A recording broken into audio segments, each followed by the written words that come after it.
If you're watching this video, you're probably wondering what you're supposed to be doing with your Bitcoin right now, because this market doesn't feel good. The bull run feels delayed, the fear feels familiar. Sell it all today. And people are starting to act on memories of past crashes instead of what's actually happening today. This is the best bad idea we have, sir. By far. Everyone wants clarity. Everyone wants reassurance. Everyone wants to avoid being wrong. And that pressure has possibly led a lot of people to make the same wrong decision at the same time. It is a maturing asset.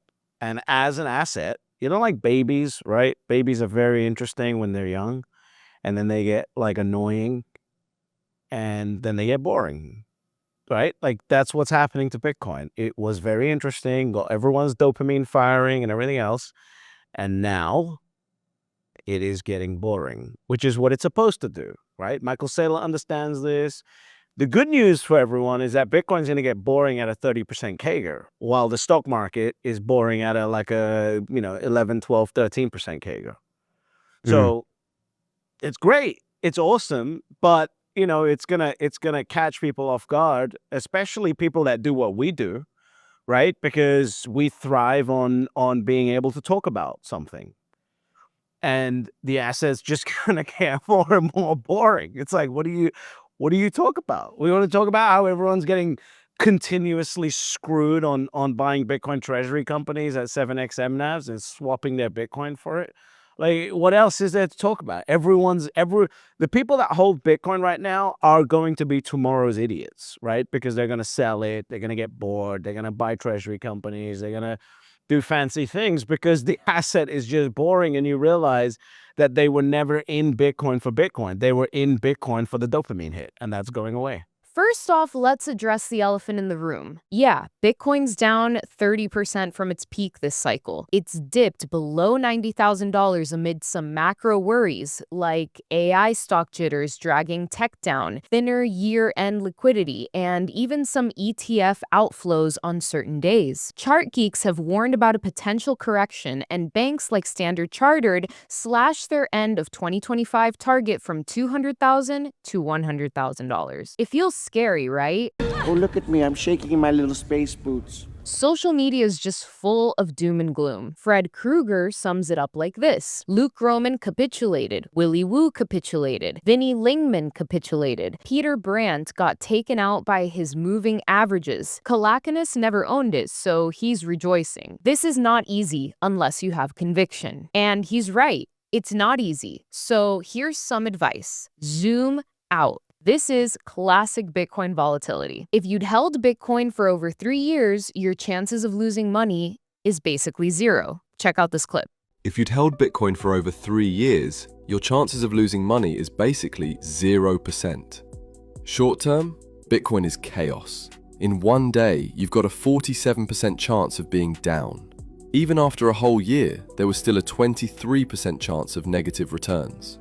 That's why most people panic, sell early, and miss the bigger picture. But stretch that timeline to 3 years, and historically, your odds of losing money drop to almost zero. At 5 years, close to zero again, and at 10 years, literally zero. Bitcoin has rewarded patience more than timing. Time in the market always beats timing the market. After the 2024 halving, we saw a massive run-up, just like in previous cycles. These mid-cycle corrections happen. Remember 2021? We had big dips before the final push. History rhymes. Dips like this shake out weak hands before the next leg up. Something else to keep in mind? The big money isn't selling. They're actually accumulating. Michael Saylor and Strategy just scooped up another 10,645 Bitcoin, worth nearly $1 billion, bringing their holdings to over 671,000 Bitcoin. I think that's like over 3% of the total supply. Strategy CEO Fong Li explains. Strategy just completed its largest single-time Bitcoin purchase since July. You added nearly $1 billion in just the past week. What drove the timing and the scale of this latest acquisition? Bitcoin is always an important purchase and a good buy for us at any point in time.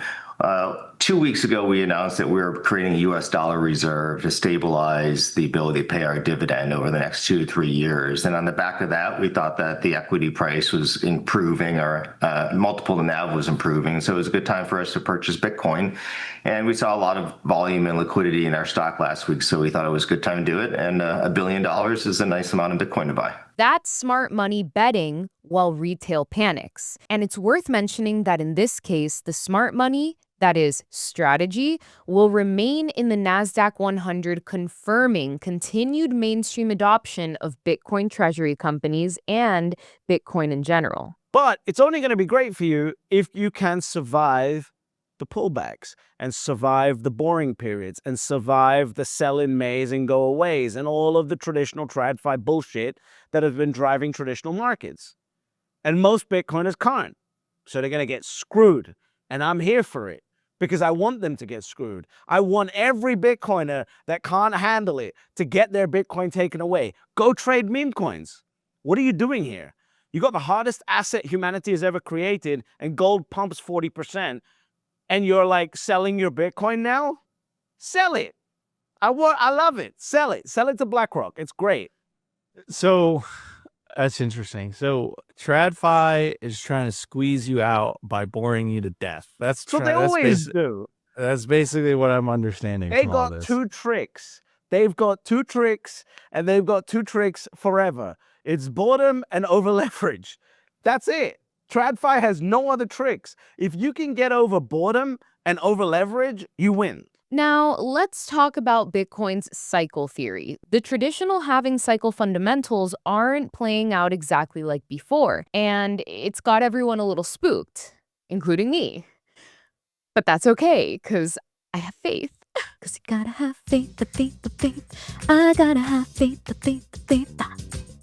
Baby. Okay, we're back to the show. The 2024 halving cut new supply in half like always, but this cycle has been different. Slower, less explosive, and more influenced by outside forces with an unprecedented new all-time set before the halving. If the old 4-year cycle was driven by halving hype, retail frenzy, and a supply shock, a new model seems to be evolving. What are some of the outside forces that have overshadowed the scarcity narrative? Well, it looks like Bitcoin could be acting more like a macro asset, which you might expect in a maturing asset class tied to interest rates, institutional flows, and global liquidity rather than just the halving clock. And what's going on with global liquidity? Ask China's President Xi, who is about to inject $1 trillion yuan into the world's economy. Some even say politicians and election cycles are the new drivers. We have a new Fed chair coming up next year, as well as midterm elections. Do you really think Trump,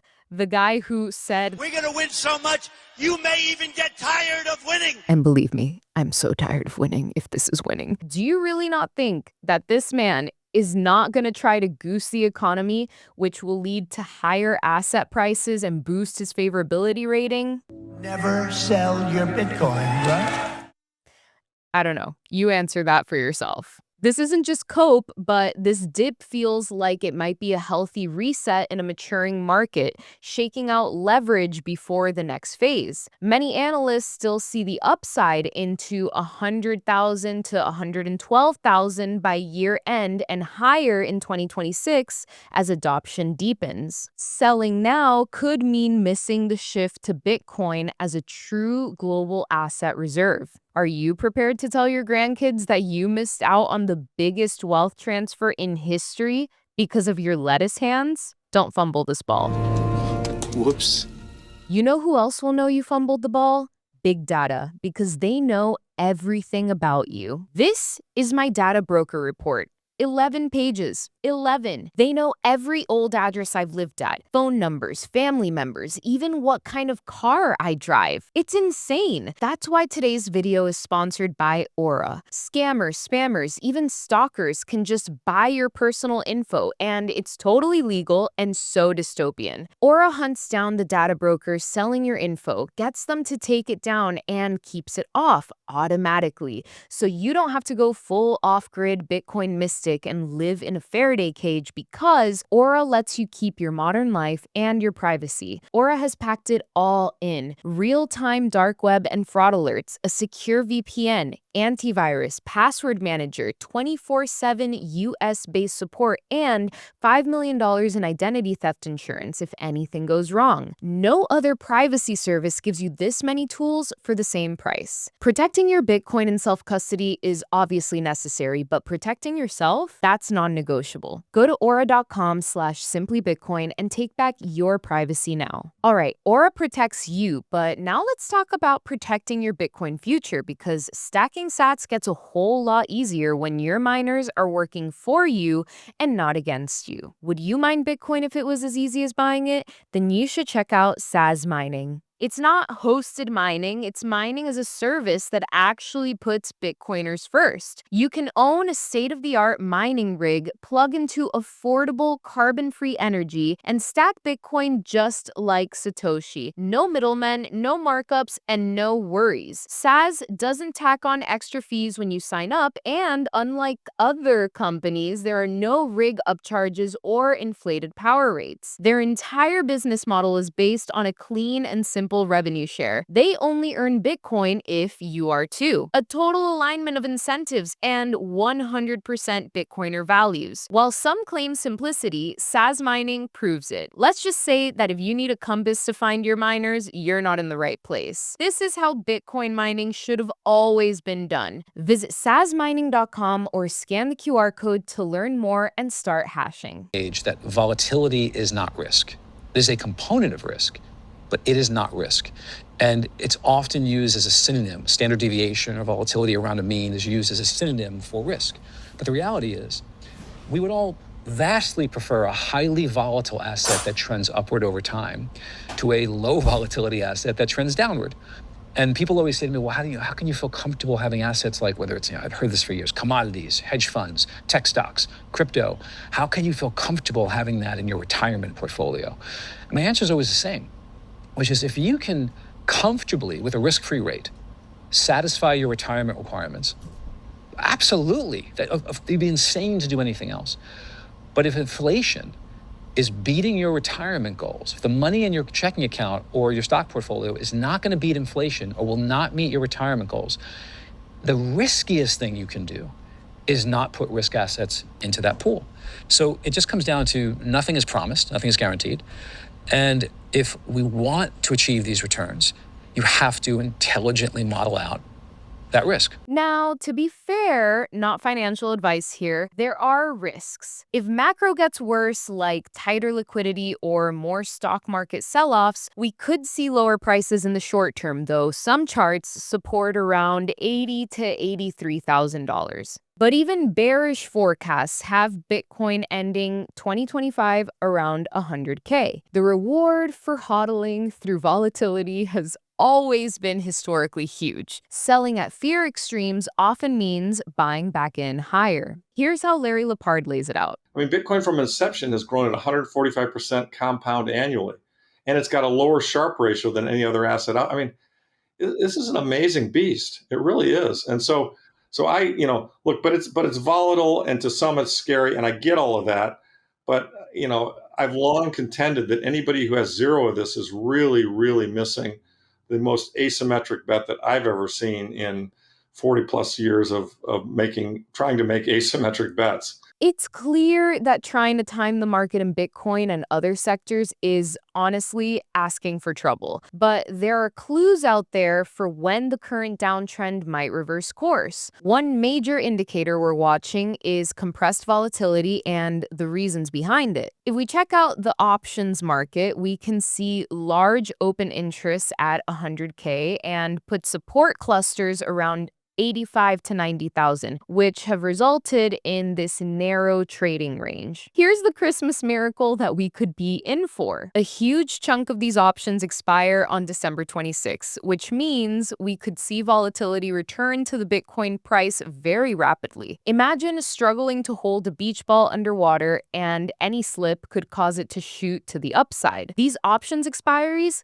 could be that slip. As one analyst puts it, this is a textbook setup, volatility suppressed by design, then released by the calendar. Before we wrap up the show, let's bring this home with a special message from our friends at Ledn. If you're stacking sats, you need Bitcoin-backed services you can trust. That's why we roll with Ledn, the global leader in Bitcoin-backed lending. Ledn has issued over $9 billion in loans since 2018 and a perfect record of protecting client assets. Why is a Ledn loan different? Collateral is not lent out to generate interest. No credit checks, funds in 24 hours, no monthly payments, repay whenever you want, zero penalties. And their proof of reserves, verified every 6 months, keeps them transparent. Ledn lets you unlock liquidity without selling. Sign up through Simply Bitcoin for 25 basis points off your first loan. Scan the QR code or click the link in the show notes below to get your discount today. Now,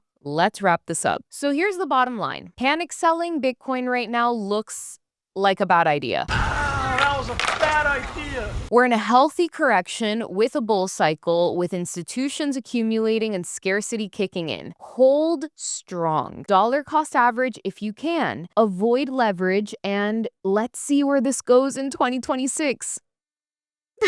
We're rooting for you, Bitcoin. What do you think? Is it the bottom or is more pain ahead? Maximum pain. Drop a comment and let me know. If you enjoyed this video, smash the like button, hit the subscribe, and turn on the notifications for the most fire Bitcoin-only news in the space. I'll see you in the next one, so remember to stack, slay, and stay bullish, baby.